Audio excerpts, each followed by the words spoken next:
علیکم بیننده های عزیز گرامی. نشر مفصلی برنامه اطلاعاتی اخبار را مستقیما از تلویزیون تاجیکستان منظورتان می‌گردانیم.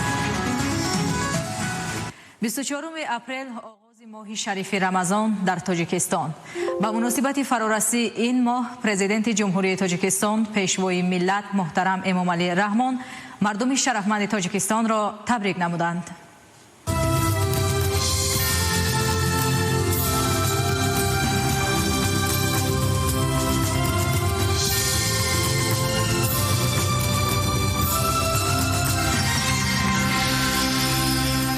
هموطنان عزیز، همه شما را به مناسبت فرارسیدن ماه مبارک رمضان تبریک گفته با هر یک خاندان وطن فیض و برکت و روزگاری آسوده آرزو می نمایم. رمضان که دارای ارزش‌های معنوی بزرگ می باشد، برای مردم مسلمان ماه مقدس به شمار می رود. این ماه انسان را به صبر و تحمل و پرهیزکاری دعوت کرده در طبیعت آدمان مهربانی و رحم و شفقت را نسبت به یکدیگر بیدار می سازد و آنها را غالب نفس و حامی روح می گرداند. یعنی ماه رمضان با پاک گردیدن باطن و قلب انسان مساعدت کرده او را از گفتار و رفتار زشت و نامطلوب دور می سازد. در این ایام که ماه مهر و محبت و رحم و شفقت می باشد، آدمان باید یکدیگر را احترام نمایند، از گناه همدیگر گذرند، به قدر پدر و مادر، کلانسالان، خویش و تبار و همسایه های خود رسند و فروتن و خاکسار باشند.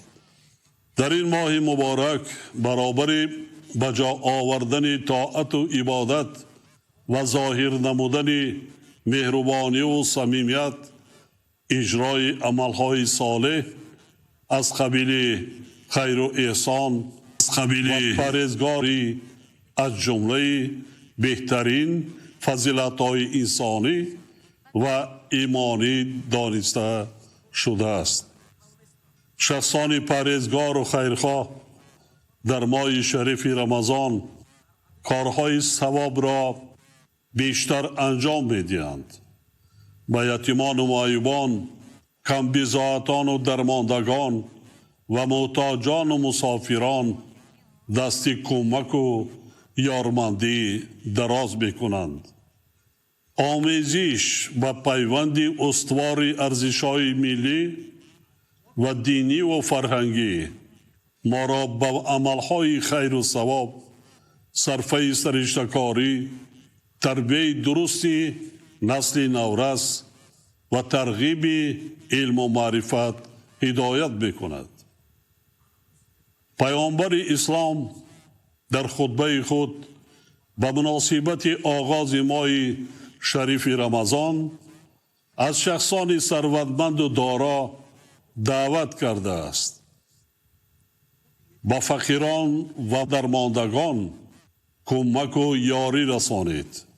با یتیمان بی‌پرستار مهربانی و غمخواری کنید و امید داشته باشید که بعد سر شما دیگران نیز با یتیمان شما مهربانی نمایند. رسول خدا در ادامه خطبه می فرماید: به نیازمندان صدقه دهید. در جواب بعضی از اصحاب پیامبر پرسیدند: همه ما قادر به دادن صدقه نیستیم. پیامبر در پاسخ فرمود: بگذار صدقه شما به اندازه نصف دانه خرما و یک جرعه آب باشد. طوری که می‌بینیم این حدیث مبارک جوهری بلند اخلاقی و اجتماعی دارد، زیرا در آن شخصان نیازمند مخصوص ذکر شدند. یعنی صدقات در همه گونه شکل مخصوص طبقه های نیازمند می باشد و باید به آنها داده شود. در سوره توبه قرآن مجید نیز آمده است جز این نیست که صدقه ها برای فقیران و بینوایان و آنان که دلهایشان الفت داده می شود و برای وامداران و برای مسافران است و آن حکمی ثابت شده از نزد خدا است و خدا دانای درستکار است. از این آیت کریمه برای ما کاملا روشن می شود که تمام نمود خیر و احسان و دستگیری و کمک باید موافق تعیینات دینی و اجتماعی صرف کرده شوند، یعنی به نیازمندان داده شوند. انجام دادن عملهای نیک و پسندیده و به محتاجان دراز کردن دست سخاوت و همت نه به خاطر دریافت مرتبه، نام و اعتبار میان اهل جامعه، بلکه برای به دست آوردن رضای خداوند، خودداری کردن از ظاهر پرستی و اسراف کاری، آراستن معرکه های سرخرج و زیادتی والاترین ارزش ها در دین مبین اسلام به شمار می روند. هموطنان عزیز، وضع امروزه جهان و تا رفت دامن پهن نمودن بیماری خطرناک سرایتی یعنی وبا ما را وادار می سازد که به سلامتی خود دقت اولین درجه دهیم و نگذاریم که این بیماری خطرناک در میان جامعه ما پیدا شده سلامتی و حیات آدمان را در خطر گذارد. هرچند در کشور ما این بیماری به قید گرفته نشده است، اما این معنای آن را ندارد که ما غافل و بی‌پروا باشیم. امروز تمام جهان را این وبا به تشویش و نگرانی سخت گرفتار کرده است. حتی در کشورهای پیشرفته با وجود تدبیرهای زیادی عملی گردیده شدت آن پست نگردیده ایستاده است. کارخانه های عظیم و پراقتدار در اکثر دولت‌های عالم از کار مانده اند و بحران شدید اقتصادی و مالیوی همه مملکت‌ها از جمله تاجیکستان ما را تحت تاثیر قرار داده است. در چنین شرایط و خصوصاً در این ماه مبارک ما را ضرور است که به قاعده های بهداشتی در خانه، محل زیست، جای کار و جایهای جمعیتی بیشتر دقت دهیم، برای حفظ سلامتی خودمان، اعضای خانواده و اهل جامعه تلاش ورزیم. با اندیشه متخصصان رعایت قطعی تدبیرهای بهداشتی و تازگی و آزادگی یکی از مهمترین راه‌های پیشگیری این بیماری می باشد و این طلبات در سرچشمه‌های شریعت اسلام نیز بارها تاکید شده است. چنانچه پیغمبر اسلام در حدیث خود می فرماید پاکیزگی نصف ایمان است. پیغمبر گرامی همچنین فرموده است هنگامی که درباره پنهان گشتن بیماری سرایت کننده در سرزمین خبردار شدید به آن سرزمین داخل نشوید. اما اگر در سرزمین باشید که در آنجا مرض سرایت کننده خروج کرده است، پس از آن سرزمین بیرون نروید.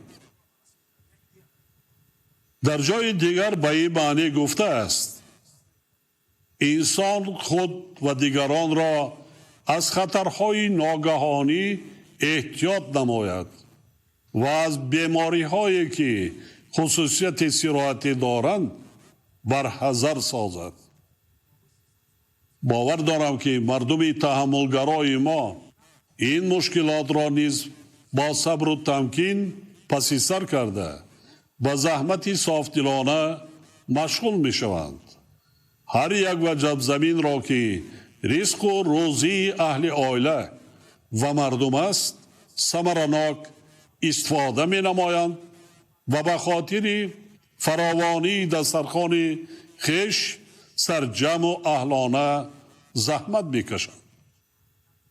من اندیشه های خود را دایر به این مسئله ها در سخنرانی هایم در جلسه غیر نوبتی حکومت مملکت و اجلاس یکم مجلس ملی مجلس عالی جمهوری تاجیکستان روزهای 16 و 17 اپریل مفصل بیان داشتم.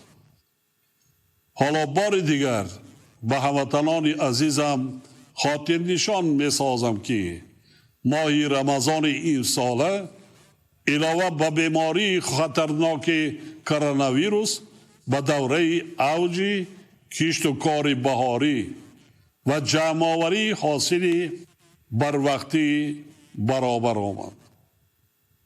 بنابراین ما باید موافق شرایط عمل کنیم و پیش از همه در فکر سلامتی خود و اهل خاندان باشیم. واضح و روشن است که طبق تعلیمات دین مبین اسلام سلامتی انسان و حفظ حیات آدمان از تمام فریضه های دیگر بالاتر است. این مسئله در سرچشمه های معتبر فقهی بارها و به تفصیل ذکر شده است. یعنی ما نباید دیده و دانسته در نتیجه ننوشیدن آب و نخوردن خوراک که خصوصاً به سلامتی کلانسالان ضرر دارد به جان خود جبر کنیم و به خودکشی دست زنیم. زیرا در نتیجه روز دراز تشنه و گرسنه بودن مسئولیت بدن آدم پس شده آن را به قبول هر گونه بیماری های سرایتی آسیب پذیر می گرداند.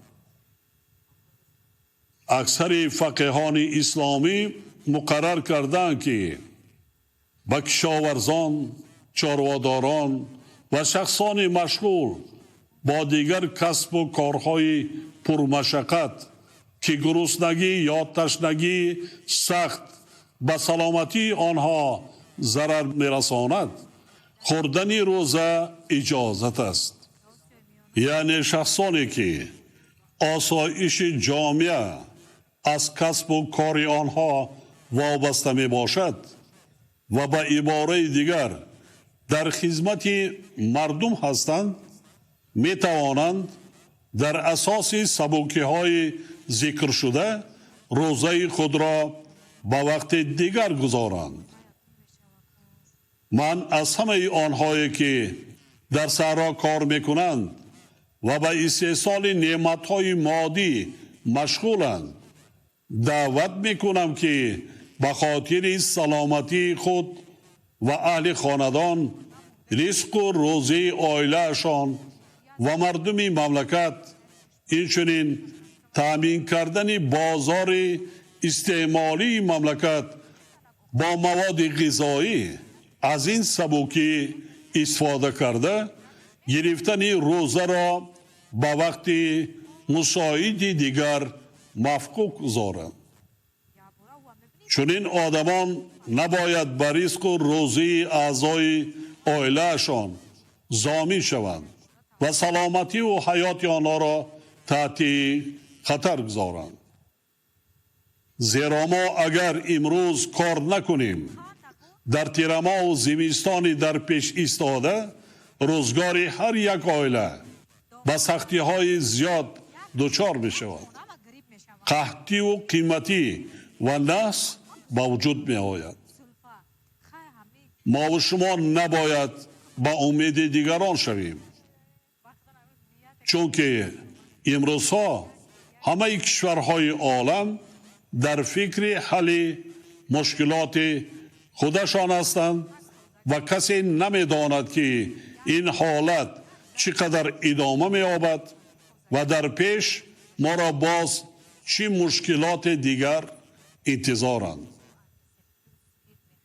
در این ماه مبارک پیش از همه تمام خدمتچیان دولتی، وکیلان مردمی، رهبران ساختار و مقامات، تشکیلات و مؤسسه‌ها و صاحبکاران و تاجران را ضرور است که بیشتر از همه دست به کار خیر زنند، زیرا آنها امکان بهتری اجرای عملهای صالح را دارند.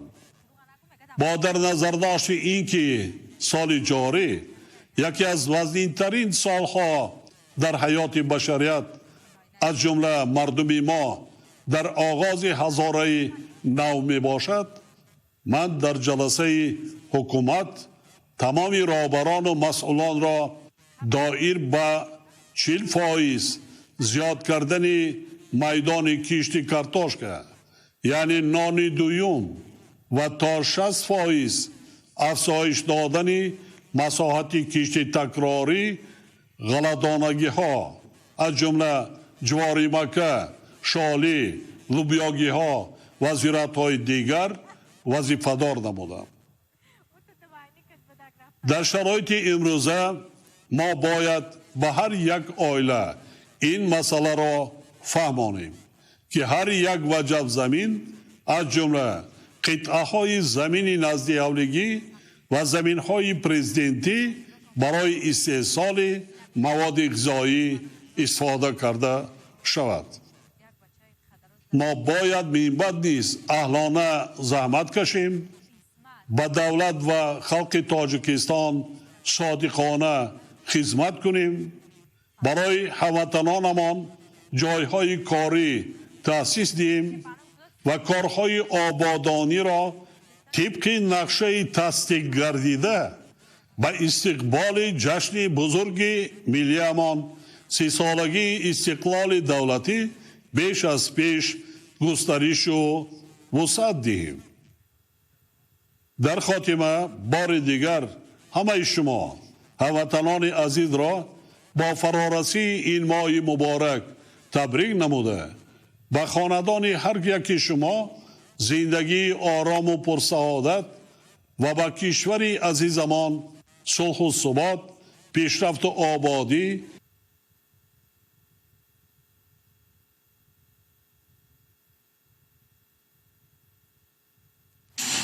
имсол дар моҳи рамазон дар шароите ки паншавӣ бо суръати вируси COVID-19 ба саломатии аҳли башар таҳдид менамояд, ба хотири ҳифзи саломатӣ беҳтар аст ки кӯдакону наврасон рӯза надоранд. ҳамкорони мо мавзӯъро пайгирӣ намудаанд. روزه ماه شریف رمضان که یکی از ارکان دین مبین اسلام می باشد، بهترین ارزش‌های انسانی به مانند پاک‌طینتی و تحمل، عمل‌های نیک، دستگیری همدیگر، رحم و شفقت، بخشش گناه و اقدام‌های خیر و سازنده را در خود تجسم می‌نماید. حکمت روزه داشتن تنها نخوردن و نآشامیدن نیست، بلکه خودداری کردن از تمام عمل‌های بد و بیشتر کردن کارهای خیر است. از این رو در ماه رمضان به جای امروز برگزار نمودن افطارهای دسته‌جمعانه با اشتراک مردم زیاد، مردم باید کوشش کنند که بیشتر با یتیمان، محتاجان، مسافران، درماندگان، با خانه پیرانسالان، با همه آنهایی که در گرد و اطراف ما هستند، از خویش و تبار، از همسایگان دست یاری دراز کنند و محض شخصی که با همین حکمت روزه‌داری توجه میکند و خیر و احسان خود را در این ماه مبارک بیشتر میکند، از ثواب ماه رمضان بهره بردار میشود. дар ҳар хонадон мушоҳида мешавад ки кӯдакон бо пайравӣ ба калонсолони хона майли рӯза гирифтан менамоянд ва албатта гирифтани рӯза инсонро ба поктинятӣ, ахлоқи ҳамида, парҳезгорӣ ва амалҳои неку ростӣ ҳидоят менамояд. аммо бо назардошти он ки имрӯз вазъият дар ҷаҳон бо сабаби паҳншавии босуръати коронавирус бисёр ҳассос ва печида гардидааст, рӯза гирифтани кӯдакон тавсия дода намешавад. дини ислом барои гурӯҳи муайяни мардум рӯза доштан ва ё рӯза надоштанро муайян кардааст. яъне шахсони солим, шахсони ба балоғат расида, онҳое ки мусофир нестанд ва онҳое ки рӯза доштан сабаби бештар гаштан ё хуруҷ кардани беморӣ намешавад, барояшон рӯза гирифтан ҷоиз аст, балки фарз аст. ва баръакси ин гурӯҳ одамоне ки беморанд, занҳое ки ҳомила доранд, заноне ки кӯдакони ширхор доранд ва аз ҷумлаи инҳо ноболиғон, барои инҳо рӯза фарз нест. пас мо падару модарон бояд масъулият ҳис кунем ва кӯдаконро аз анҷом додани амале ва бигзор ибодате ки барои саломатии ӯ, барои инкишофи минбаъдаи ӯ, барои таҳсили ӯ хатар эҷод мекунад дар ҳолати пандемияи коронавирус ки имрӯз ҷаҳонро фаро гирифтааст. аз ин рӯ кӯдакон ва ноболиғон то ба синни балоғат расидан бояд аз рӯзадорӣ худдорӣ кунанд ва падару модарон, калонҳое ки дар ҳамон хонадон ҳастанд, масъуланд назорат кунанд. системаи иммунии кӯдакон на он қадар устувор буда, дар ҳолати гирифтани рӯза организми кӯдакон метавонад осон ва бештар осебпазир гардад. мувофиқи меъёрҳо организми инсон ва махсус кӯдакон ҳар як 3-4 соат як маротиба бояд ки истеъмоли хӯрок кунад. вақте ки 14-15 соат кӯдак рӯза мегираду хӯрок истеъмол намекунад, ин ба касалҳои рӯдаю меъдаю дигар касалҳо оварда мерасонад. вақте ки дар вуҷуди инсон норасоӣ ҳамон маҳсулотҳои хӯрока мешавад, фикррони кӯдак ҳам аз ҳама мемонад. на дарси дуруст тайёр мекунад, на гапи муаллим ба ӯ таъсир мерасонад. умуман организм дар як вазъияти харобӣ аст. муҳим аст ки ҳар як нафар дар ин давраи барои аҳли башар ҳассос ба солимии худ ва системаи иммунии кӯдакон таваҷҷӯҳи ҷиддӣ намоянд. зульфия раҳимзода, бобуалӣ тағозода, убайдуллои сайвалӣ, ахбор. идомаи ахбор. аз оғози моҳи май то охири моҳи августи соли равон бо сабаби баланд шудани ҳарорати ҳаво дар роҳи Душанбе-Чаноқ ба ҳаракати воситаҳои нақлиёти гаронвазн маҳдудият ҷорӣ мешавад. зеро дар вақти аз 25 дараҷа баланд гардидани ҳаво зимни ҳаракати воситаҳои нақлиёти гаронвазн эҳтимол асфалти роҳ осеб бинад. ҳаракати воситаҳои нақлиёти гаронвазн дар давраи маҳдудият танҳо аз соати 20 то соати 10 субҳ сурат мегирад. тафсилоти бештар дар гузориши хабарнигорони мо. бо фаро расидани мавсими гармо ва аз 25 дараҷа баланд гардидани ҳарорат шурӯъ аз 1 май то 31 августи соли равон дар роҳи мошингарди Душанбе-Чаноқ аз соати 10 то 20 маҳдудияти ҳаракати воситаҳои нақлиёт ҷорӣ мешавад. ин маҳдудият ба воситаҳои нақлиёти гаронвазн дахл дошта ба ҳар як тири пешбаранда на зиёда аз 6 тонна пешбинӣ шудааст. иқдоми мазкур ҷиҳати иҷрои талаботи қарори ҳукумати ҷумҳурии Тоҷикистон оид ба ҷорӣ намудани маҳдудияти мавсимии ҳаракати воситаҳои нақлиёт дар роҳҳои истифодаи умум амалӣ шуда, ҷиҳати эмин нигоҳ доштани роҳ аз вайроншавӣ пеш аз муҳлат ва таъмини бехатарии мусофирону ронандагон ва воситаҳои нақлиёт шароит фароҳам меорад. ҳамзамон дар ин муддат таъмири куллӣ ва ҷории роҳ амалӣ шуда, барои дар сатҳи хубу сифати баланд нигоҳ доштани роҳ филиали ширкат омодагӣ ҷиддӣ дорад. чунин иқдом на танҳо дар ҷумҳурии Тоҷикистон, балки дар аксарияти мамлакатҳои олам роиҷ буда натиҷаҳои хуб ба бор овардааст. иқдоми мазкур муҳиму саривақтӣ буда аз он шаҳодат медиҳад ки филиали ширкати саҳомии Innovative Road Solutions Ltd дар ҷумҳурии Тоҷикистон ҷиҳати иҷрои рисолат бо дарки масъулият фаъолияти хешро пеш мебарад. бо вуҷуди фаъолияти пурмаҳсули ARS бинобар аз ҷониби баъзе аз ронандагон риоя нагардидани талаботи мавҷуда ки ба ҳамлу нақли бор тавассути мошинҳои гаронвазн дахл дорад, вайроншавии баъзе қитъаҳои роҳи Душанбе-Чаноқ зарурати таъмири куллии аксари минтақаҳои роҳро ба миён овардааст. саноатикунонӣ бо суръати мамлакат ҳадафи чорумии стратегии ҳукумати ҷумҳурии Тоҷикистон ба ҳисоб рафта, дар ин самт тадбирҳои нишонрас амалӣ карда мешавад. Дар ҳамин замина дар шаҳри Кулоби вилояти Хатнун ҷиҳати рушди бахши хусусӣ, таъсиси ҷойҳои корӣ ва беҳтарсозии зиндагии сокинон дар соли равон 10 коргоҳу корхонаи истеҳсолии мавриди баҳрабардорӣ қарор дода мешавад. гузориши навбатӣ идомабахши ҳамин мавзӯст. дар шаҳри Кулоби вилояти Хатнун шумораи коргоҳу корхонаҳои истеҳсолӣ наздики 300 ададро ташкил дода, беш аз 1500 нафар дар соҳаи саноати шаҳр ба кор ҷалб шудаанд. дар шаҳри Кулоб ҳаҷми истеҳсоли маҳсулоти саноатӣ дар 3 моҳи аввали соли 2020 ба 58.2 миллион сомонӣ расонида шуд, ки нисбат ба ҳамин давраи соли гузашта 2.4 миллион сомонӣ зиёд буда, рушди соҳа 104.3%-ро ташкил намуд. дар шаҳри Кулоб дар соли равон бояд ки 10 та корхона ва коргоҳҳои нави истеҳсолӣ ба истифода дода шаванд. вобаста ба амалӣ шудани ин нақша аллакай дар 3 моҳи соли равон 2 корхона таъсис дода шуда, дар натиҷа дар 2 корхона 25 ҷойҳои нави корӣ таъсис дода шуда, аввалӣ ба кор ҷалб гардиданд. соҳаи саноат дар Тоҷикистон марҳила ба марҳила рушд мекунад ва дар самти қонеъсозии талабот бо маҳсулоти воридотивазкунандаву таъсиси ҷойҳои навикорӣ қадамҳои устувор гузошта мешавад. дар шаҳри Кулоб давоми солҳои охир мавриди истифода қарор гирифтани корхонаҳои нави саноатӣ имкон фароҳам овард, ки истеҳсоли маҳсулот зиёд ва талаботи бозор то андозае қонеъ гардонида шавад. дар коргоҳу корхонаҳои истеҳсолии шаҳри Кулоб бо воридсозии технологияи нав истеҳсоли маҳсулот мутобиқ ба талаботи замон ба роҳ монда шудааст.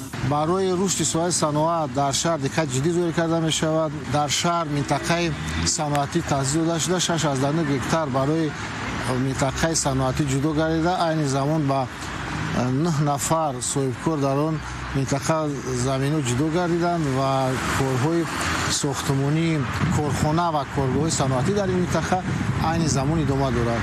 ҳамзамон аз ҷониби мақомоти ҷилои ҳукумати давлатӣ барномаи рушди иҷтимоии иқтисодии шаҳри Кулоб барои солҳои 2020-25 таҳия гардид.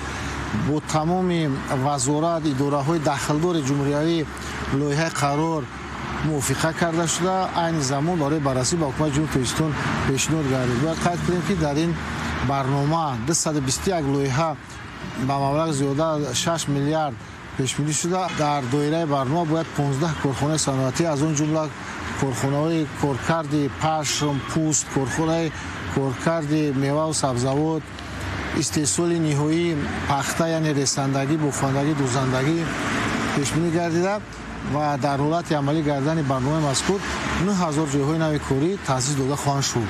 имрӯзҳо дар коргоҳу корхонаҳои истеҳсолии шаҳри Кулоб дар баробари мардон, занону духтарон низ ба кор ҷалб шуда, барои соҳибкасб намудани онҳо аз ҷониби мақомоти иҷроияи ҳокимияти давлатии шаҳр шароити лозима фароҳам оварда шудааст. дар доираи тадбирҳои ободонӣ бахшида ба истиқболи ҷашни 30-солагии истиқлолияти давлатӣ ва тадбирҳои вобаста ба солҳои 2019-2021, солҳои рушди деҳот, сайёҳӣ ва ҳунарҳои мардумӣ, таъсису ба истифодадиҳии иншооти нави соҳаи саноат дар шаҳри Кулоб дар баробари афзун намудани истеҳсоли маҳсулот, ҳамзамон барои таъсиси ҷойҳои нави корӣ, махсусан ба шуғли доимӣ фаро гирифтани сокинон низ имконият фароҳам меорад. барномаи ахборро идома медиҳем. дар хоҷагиҳои деҳқонии вилояти Хатлон дар 390 гектар тути заминӣ ё ба ибораи дигар қулфинай парвариш карда мешавад. кишоварзон мегӯянд ба роҳ мондани парвариш ва истеҳсоли тути заминӣ манфиатовар буда, аллакай дар ин самт таҷрибаи ғанӣ доранд. гузориши ҳамкорони мо аз ноҳияи Бахш. истеҳсоли ин нави маҳсулот агар дар вилоят то имрӯз 11.4 тонаро ташкил дода бошад, 10 тонаашро кишоварзони соҳибтаҷрибаи ноҳияи Вахш ҷамъоварӣ ва истеҳсол намуданд. ҳам дар бахши аҳолӣ ва ҳам дар хоҷагиҳои ҷамоавию деҳқонии ҷамоати шаҳраки Киров кишти ин бутамева дар майдони 450 гектар ба роҳ монда шудааст. ҳавасмандии хоҷагидорон барои барвақттар баровардани ҳосил ба бозор хеле зиёд аст, зеро аз ин ҳисоб фоидаи хуби иқтисодӣ ба даст меоранд. аз соли 74 ба ҳамин тути заминӣ сар кор дорем. дар 23 сотиқ замин ҳозир ҳамин кулумнӣ кардем. ҳамин дари хона 10 сомон соҳибкорора додесем. бо дар байни ҳамин кулумник мо серпиёз шунондагем, ки як ваҷаб замина холӣ намондем. то 20 ماه 25 ماه حاصل میروه. هر روز جمع آوری میکنیم. بعد 23 سوتیق زمین یک روز یک طرف شد جمع آوری میکنیم، روزی دیگه با یک طرف شد تا 60 کیلو را چیندیم هر روز. زندگیمون ای پشت همیه. اگر سهامداران خوجگی در دوام یک ماه هر روز 50 کیلوگرم توتی زمینی جمع‌آوری نمایند و 10 سامانی یک کیلوگرمش را به فروش برآورند، 15,000 سامانی به دست می‌آورند. اگر سهامداران خوجگی دهقانی رستم کشت و استحصال توتی زمینی را در میدان 37 سوتیق به راه مانده باشند، در جماعت دهاتی کیروی ناحیه وخش میدان زمین‌هایی که به کشت و استحصال توتی زمینی بند است همگی 450 گکتار را تشکیل می‌دهد و سال سال هوسمندی سهامداران خوجگی‌های دهقانی به کشت این بوته میوه خیلی زیاد می‌گردد. علاوه به 23 سوتیقی که از نوع تخمی‌های خوش‌صفت خارجی استفاده برده‌اند، در دیگر قطعه زمین نیز توتی زمینی پرورش می‌نمایند که آن را ماه آگوست کوچک نموده و از ماه نوامبر حاصلش را جمع‌آوری می‌نمایند. یعنی با استفاده از نوع‌های بهترین صادراتی تمام فصل سال بازار را با این میوه پرهیزی تأمین می‌نمایند. قسم زیادی خوجگی‌های دهقانی ما امروز رو به سبزوارکاری نهادند و در خوجگی‌های دهقانی 370 گکتار زمین و در زمین‌های نزد حولگی و زمین‌های یوراسون 80 گکتار امسال دهقانان قلفینه کش کردند.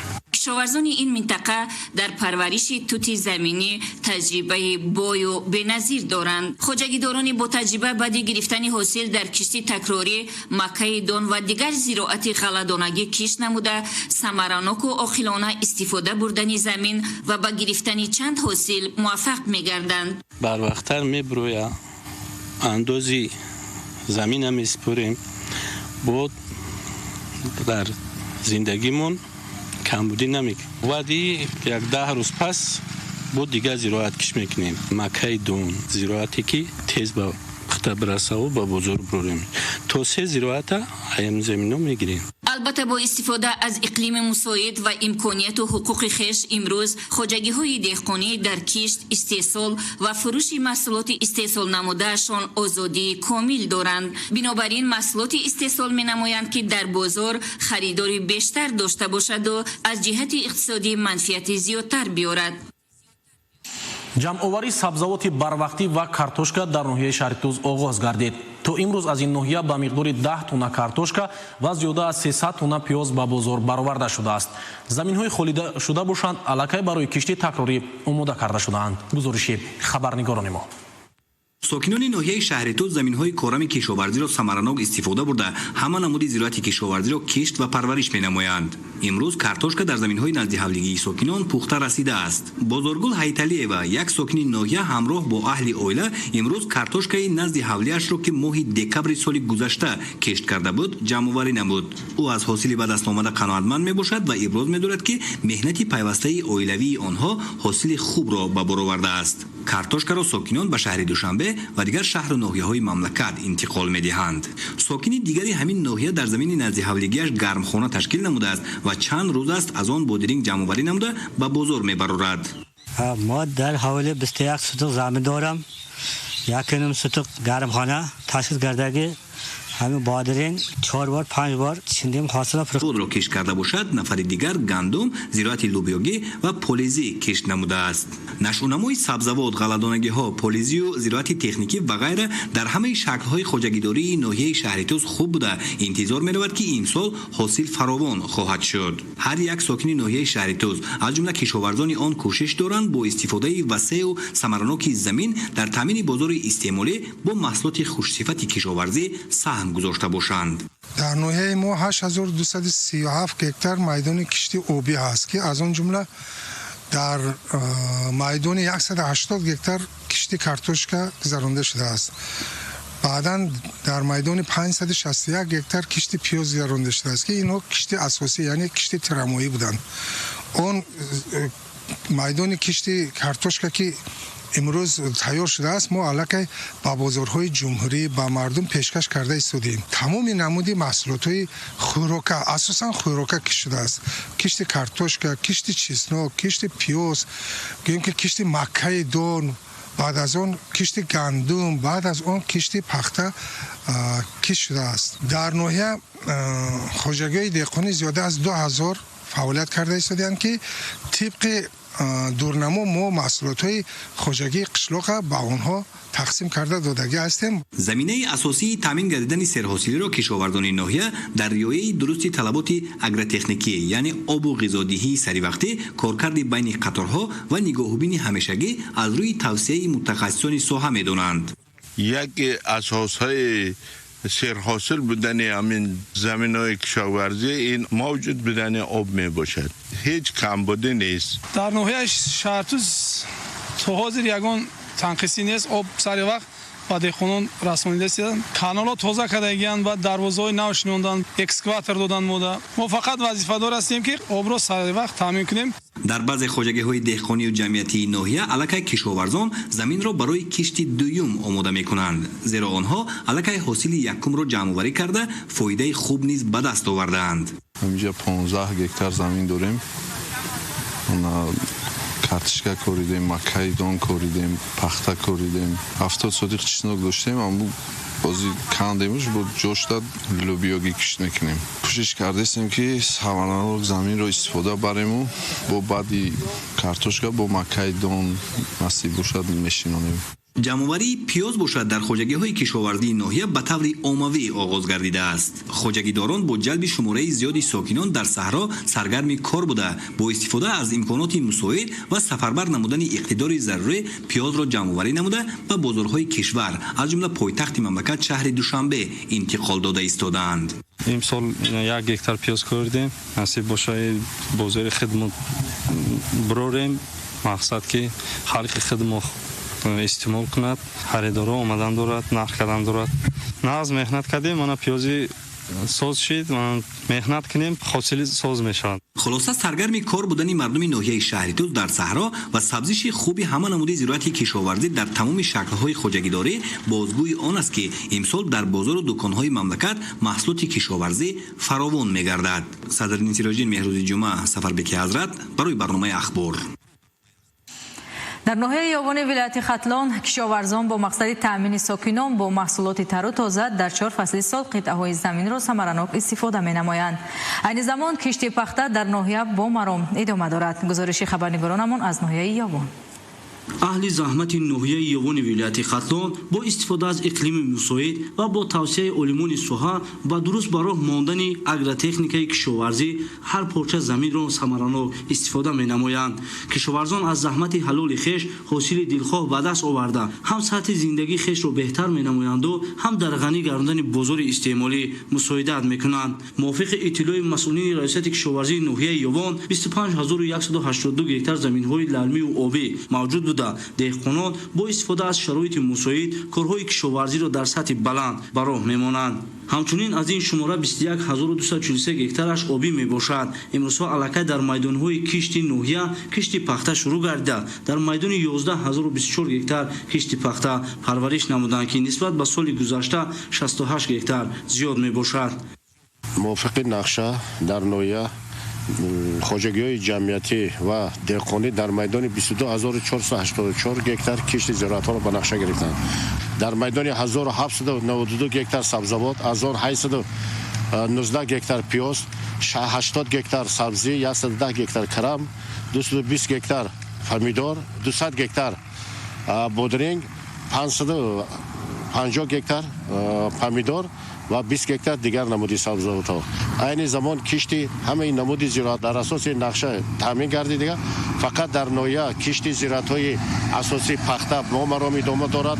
طبق دورنما در حدود ناحیه باید در میدان 22484 گکتار کشتی‌های زراعت گذرانده شود. عین حال در 16000 گکتار زراعت کشاورزی گذرانده شده است. در میدان 6839 گکتار غله‌دانه، 6133 گکتار گندم، 241 گکتار جواری مکه دان و 115 گکتار دیگر نمود زراعت‌ها کشت کرده شده است. کشاورزان ناحیه یوان در میدان 1752 گکتار کشتی سبزیجات را براه ماندند. از جمله 819 گکتار پیاز، 80 گکتار سبزی، 110 گکتار کلم، 550 گکتار پامیدور، 200 گکتار بودرینگ و 200 گکتار نمودهای گوناگون سبزیجات را کشت نمودند. ساحه کشاورزی یکی از سمت‌های مهم در تکامل بخشیدن رشد اقتصادی ملی و عامل رسیدن به یکی از هدف‌های استراتژیک مملکت تامین امنیت غذاخوری حسابیده می‌شود. اهل‌دین نورالله بهادری قربان، بهادری حسن‌زاده برای برنامه اخبار از ناحیه یوان. дар шаҳру ноҳияҳои вилояти суғд сокинон барои истеҳсоли маҳсулоти барзиёд, таъмини оилаҳо бо маводи ғизоӣ аз масоҳати хурди қитъаҳои назди ҳавлигӣ истифода менамоянд. дар шаҳри хуҷанд, ноҳияҳои бобуҷон ғафуров, сиптамин ва дигар деҳоти вилоят аҳолӣ дар қитъаҳои назди ҳавлигӣ кишту парвариши зироати кишоварзиро ба роҳ мондаанд. гузориши ҳамкорони мо.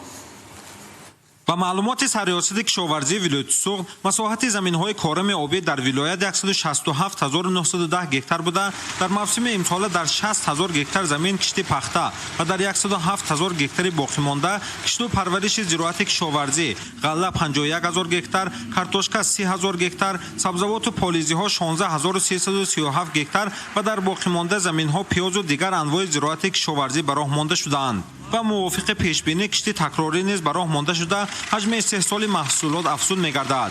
ҳосили ин миқдор заминҳои корами обӣ, 448 гармхонаҳои мавҷуда ва 60000 гектар боғҳои анвои гуногуни мевагиҳо баробари таъмини бозори истеъмолӣ бо маҳсулоти худӣ, содироти он ба хориҷи кишвар низ ба роҳ монда мешавад, ки аз имкониятҳои гирифтани даромади зиёди хоҷагиҳо аз фурӯши он мебошад.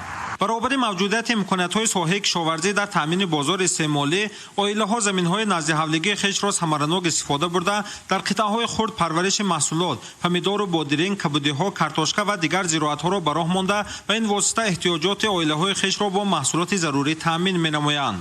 ба маълумоти кумитаи идораи замини вилояти суғд, аз соли 2010 то соли 2019 дар асоси қарори раисони шаҳру ноҳияҳо ва 92000 оилаҳои эҳтиёҷманди шаҳру деҳот дар мавзеъҳои алоҳида дар масоҳати 7841 гектар замини ғайрикишоварзӣ баҳри беҳтар намудани шароити манзил қитъаҳои назди ҳавлигӣ ҷудо ва дода шудааст, ки оилаҳо баробари бунёди манзилҳои истиқоматӣ дар қитъаҳои алоҳида гармхонаҳои хурд дар назди хонаҳои худ ташкил намуданд. сокини маҳаллии чашмаи арзании шаҳри хуҷанд бахтиёр бобоҷонов аз ҷумлаи онҳое мебошад, ки дар замини назди ҳавлигии хеш гармхонаи хурд бунёд карда, дар он парвариши пиёзи кабуд, гашничу шибит ва ғайра ба роҳ монда, аз масоҳати хурди гармхона дар як сол се ҳосил ба даст меорад. чунин кори истифодаи оқилонаи замин дар ҳар маҳалла, хонавода дар шаҳри хуҷанд роиҷ аст, ки бо парвариши гулу бутаҳои ороишӣ ё шинонидани ниҳолҳои мевадор ниёзи оиларо таъмин менамоянд. сокини маҳаллии сердарёи шаҳри хуҷанд Пӯлод Тимуров дар замини назди ҳавлигӣ 25 бех дарахтони мевадиҳандаи зардолу, шафтолу, биҳӣ, олу, сиёҳолу, анору чормағз шинонида баробари гирифтани меваҷот дар замини байниқаторӣ помидор, бодиринг, қаламфур, сабзӣ, картошка, турбу шалғам вобаста ба мавсими сол кишт намуда 2-3 ҳосил ба даст меоварад. ин сокини шаҳри хуҷанд аз рӯи ихтисос барқишӣ буда, лаҳзаҳои фориғ аз кор ва рӯзҳои истироҳатиро бо аҳли оила ба манфиат машғул шудан ба кори судманд сипарӣ менамояд. дар қитъаҳои назди ҳавлигӣ сокинони деҳаҳои ғозиён, унҷи, хистиварз ва дигар деҳоти ноҳияи бобоҷон ғафуров кишту парвариши сабзавот, картошка ва ҳамчунин гармхонаҳо барои гирифтани 2-3 ва ё зиёда ҳосил аз он истифода мешавад.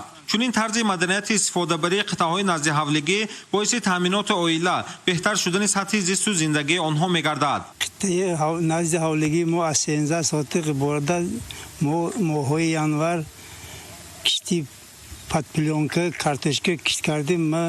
мана ҳозир охирои апрел ин киштро ғуничин карда баъд ба ҷояш бодарин кишт мекунем. дар як сол аз қитъаи ҳавлигамон 3 маротиба ҳосил мегирем. ҳосили ин қитъаи назди ҳавлигамон 60% эҳтиёҷоти моро таъмин менамояд. در ناحیه سپیتامین نیز ضمن بازدید و شناسایی ما از وضع استفاده زمین‌های نزد حولیگی مسئولیت عائله‌ها در آن ظاهر می‌شود که برای خالی نماندن زمین و گرفتن حاصل و این وسیله تامین عائله مسئولیت‌ناکند و راه اصول‌های گرفتن درآمد را استفاده می‌نمایند. ساکن ناحیه سپیتامین عالم صابرов در زمین نزد حولیگی‌اش کشتی کартошки барвақтӣ پیاز و دیگر انواع زراعت کشاورزی را به راه مانده نشونمای خوبی زراعت‌ها به گرفتن حاصل بیشتر و به راه ماندن کشتی تکراری او را امیدوار ساخته است. ما حاصل برآورده در کارش برای روزگار خودمون استفاده برده زیادیش به بازار محلی میفروشیم. بعد این کартошка را بعد گنداشتن جاش به کشتی دوم تکرار میکنیم. این ساکن ناحیه سپیتامین برابر کشت و کار در زمین نزد حولیگی و پرورش عائله‌های زنبور عسل و گرفتن درآمد علاوگی نیز مشغول است. زیرا غذای عائله‌های زنبور عسل در موسم بهار و تابستان اساساً از حساب گل و گیاهای زمین نزد حولیگی و باغات منطقه تامین گردیده باعث خراجات نگردیده درآمد می‌آورند. اگر باد و هوا نقص شود یک سال بعد 3 بار 4 بار عسل میگیریم. حسابی که این یک یشک اگر کمش حساب کنیم 4 بار گیریم 20 کیلویی عسل میگیریم. استفاده ثمرناک زمین، قطعه‌های نزد حولیگی، بنیاد گرمخانه‌های خرد و استفاده تجربه، راه و اصول‌ها و گرفتن 2 3 و یا زیاده حاصل از آن عامل واسطه اساسی تامین عائله‌ها در همه فصل سال یا فروش آن در برابر تامین بازار داخلی درآمد علاوگی به عائله‌ها میباشد. محمود احمدزاده، دلشاد یوسفی، ولایت سوق برای برنامه اخبار. در ناحیه دیوشتیچ قطعه‌های نزد حولیگی و زمین‌های خوجگی‌های یاری رسان و دهقانی ثمرناک استفاده کرده می‌شوند. اهالی جهتی باز هم بهتر گردانیدن سطح زندگی خود تلاش دارند که از قطعه‌های نزد حولیگی 2 3 حاصل به دست دارند. گزارش مضبوط بابازاده از ناحیه دیوشتیچ. ساکن دهه همنام جماعت دهات غزنترک ناحیه دیوشتیچ اکبر حاتمов 800 یک زمین نزد حولیگی دارد. مزرعه با مهر به اندازه شگار کرده و پشته‌های کشتی کартошка و پیاز، سبزی و بایمجان، کرم و پامیدار، قلنفر بلغاری و تند، کشنیز و شوید و هینای اسمه بیننده را شاد و مسرور می‌گرداند. آموزگار نفقه‌خور بیشتری وقت خویش را روی حولیه‌اش گذرانیده هر وجب زمین را پرثمر استفاده می‌کند. بوته‌های گل‌های صدبرگ هر رنگ، درختان بارآور خرمای سیب و ناب، بهی و انار تا که انگور شهدبار و نهالان آلوی سیاه و سرخ و بادام و خوش را همچون فرزند دلبند نگاهبین پرورش می‌سازد و زمین نزد حولیگی را به بهشت واقعی تبدیل داده سطح زندگی اهل عائله‌اش را ده چند بالا برده است. در جماعت دیوات غزنترک فرهنگ استفاده بری زمین خیلی خوب راه اندازی گردیده است و هر یک در حدود جماعت یگان وجب قطعه زمین خالی نمانده است. هرچند منطقه ما کم آب باشد هم در участкهای نزد حولیگی شهروندان بودرین، پمیدور، کартошка و دیگر زراعت‌ها کشت کرده می شود. مورد به تاکید است که طبق معلومات اداره زمین و خریدار سازی ناحیه دیوشتیچ 2805 هکتار زمین خواجگی‌های یارسان شخصی و 75950 نفر قوی قابل مهنت 7 جماعت دهات و جماعت شهری که قانچه تقسیم کرده دهقانان از این مزرعه‌ها همه ساله حاصل فراوان به دست می‌آورند. در جماعت دهات غزنترک 344 هکتار زمین و 4395 نفر جدا گردیده امروز پرثمر استفاده می‌گردد. ساکن دهه گل نبی عبدالرحمنov در 10 زمین خواجگی یارسان خویش غلقش کرده امروز به آبیاری نوبتی آمادگی می‌گیرد. دیگر دهقانان نیز در زمین‌های با عنوان پرزیدنتی مشغول شده کشت کартошка و پیاز، آفتابپرست و سبزی و جو و گندم گذرانیده سالی به دست آوردن 2 3 حاصل را عزم کردند. 1 هکتار زمین پرزیدنتی داریم. در همونجا دهقانی کرده عائله پیش برده استادیم. باید که در 1 سال حرکت کرده باشیم که 2 3 بار حاصل گرفته با زندگی پیش بردن به ما منتدار هستیم. ساکن دهه اشانخرغان جماعت دهات غزنترک رحمت الله شکورov گرمخانه ویران و ولنگار خواجگی را تعمیر اساسی گذرانیده و گرمخانه معاصر تبدیل داد. صاحبکار به کمابی دهه اشانخرغان نگاه نکرده در 10 زمین نزد گرمخانه معاصر حوض آهن و بتونی 40 مکعب متر بنیاد کرده توسط آبیاری قطرگی کشت تخمه پمیدار نوعی به شرایط ناحیه مطابق شده والگویرر را راه اندازی نمود. امروز نهالان پمیدار غرق گل و شانه بوده درک از حاصل فراوان و باز هم بهتر گردیدن سطح زندگی اهل عائله شکورov می‌دهد. مضبوط بابازاده از ناحیه دیوشتیچی ولایت سوق برای برنامه اخبار. имрӯзҳо хоҷагидорони ноҳияи ҷайҳун ҳосили фарони сабзиро аз ҳисоби кишти такрорӣ ҷамъоварӣ карда баробари таъмини бозори дохилӣ аз ҳисоби маҳсулоти дастранҷии хеш ба оилаҳои ниёзманд, хонаҳои пиронсолону қисмҳои низомӣ ба миқдори муайян ба таври ройгон маҳсулот дастрас менамоянд. гузориши ҳамкорони мо аз ноҳияи ҷайҳун. роҳбарияти хоҷагии деҳқонии резагули ҷамъияти деҳоти қумсангири ноҳияи ҷайҳун дар кишти такрорӣ дар майдони 1 гектару 80 сотиқ замин сабзӣ кишт намуда бо риояи дурусти агротехникаи парвариш имрӯз ҳосили фаровонии маҳсулотро ба даст оварданд.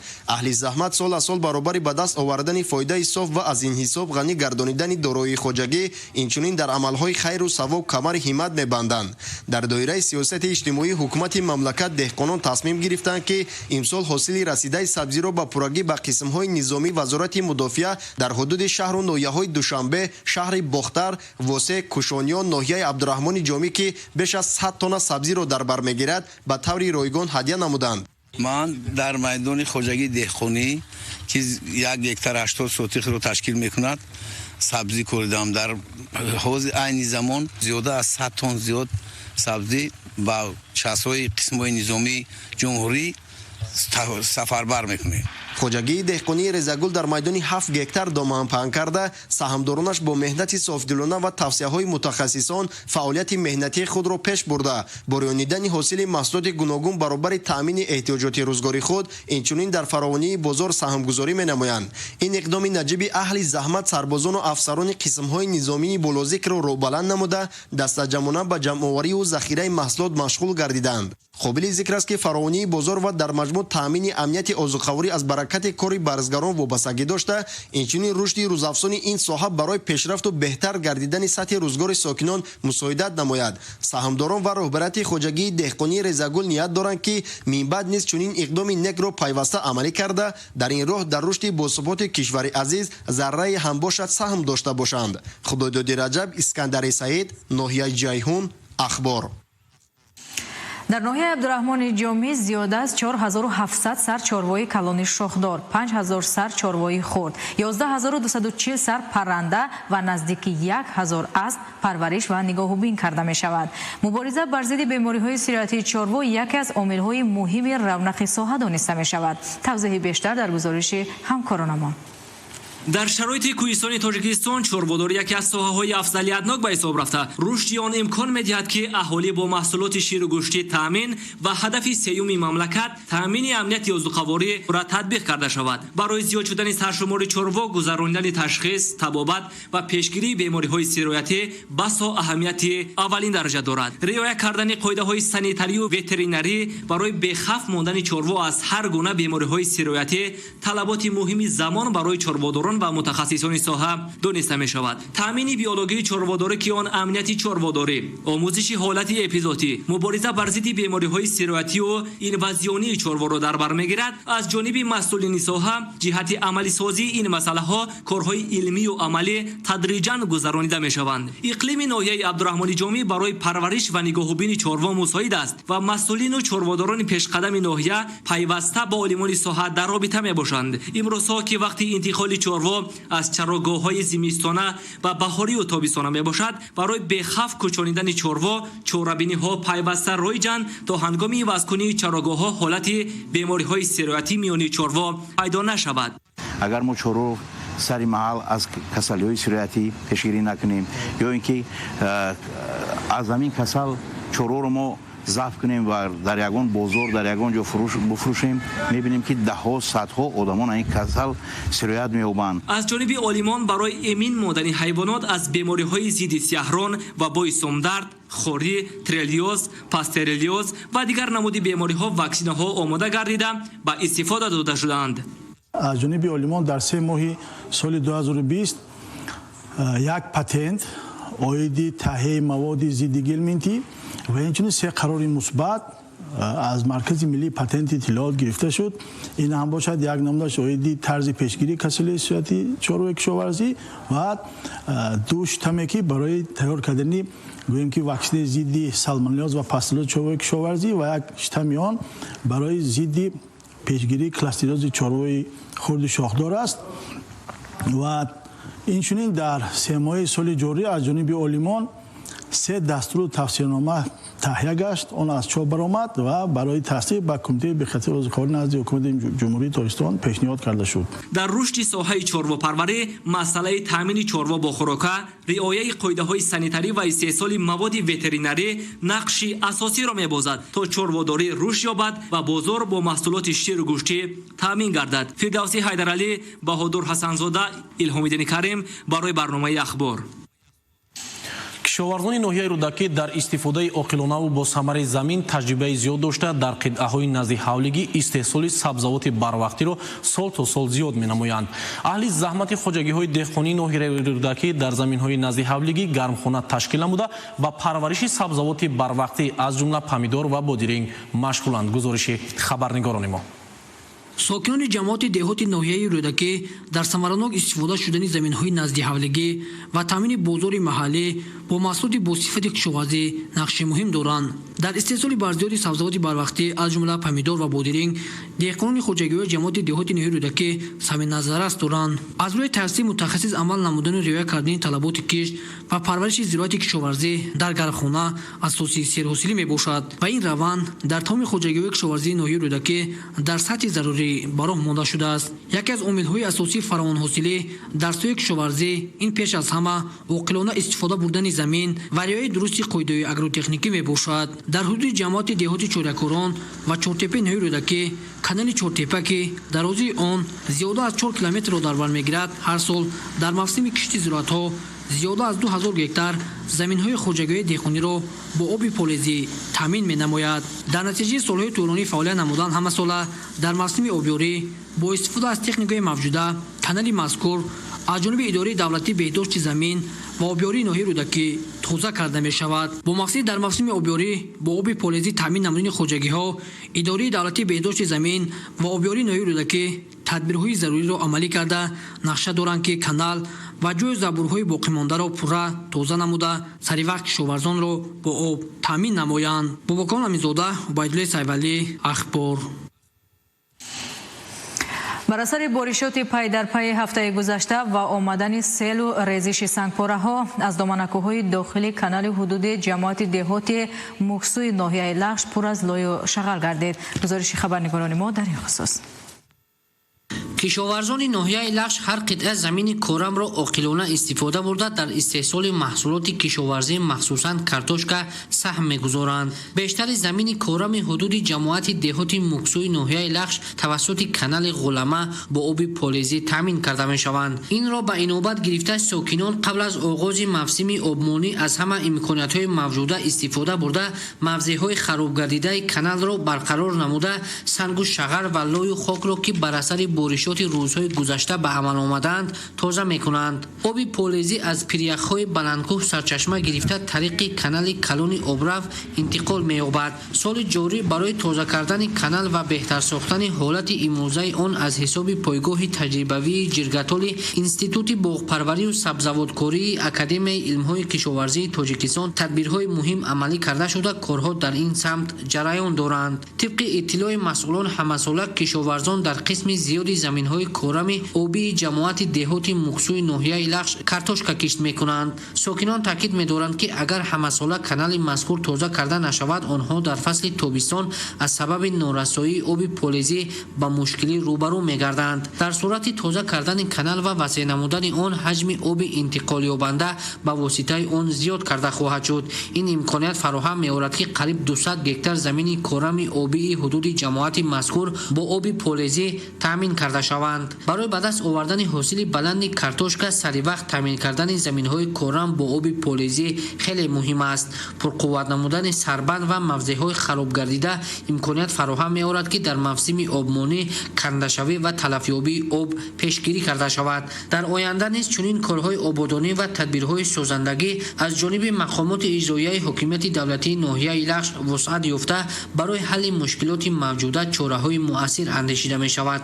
нуриддини қурбон, баҳриддини исмониддин, баҳодур ҳасанзода аз ноҳияи лағш барои барномаи ахбор. бинандаҳои азиз, чунин буданд хабаргузоришҳое ки то ин лаҳза ҳамкорони мо омода намуданду манзури шумо намудем. хайр, тансияту хунобод бошед.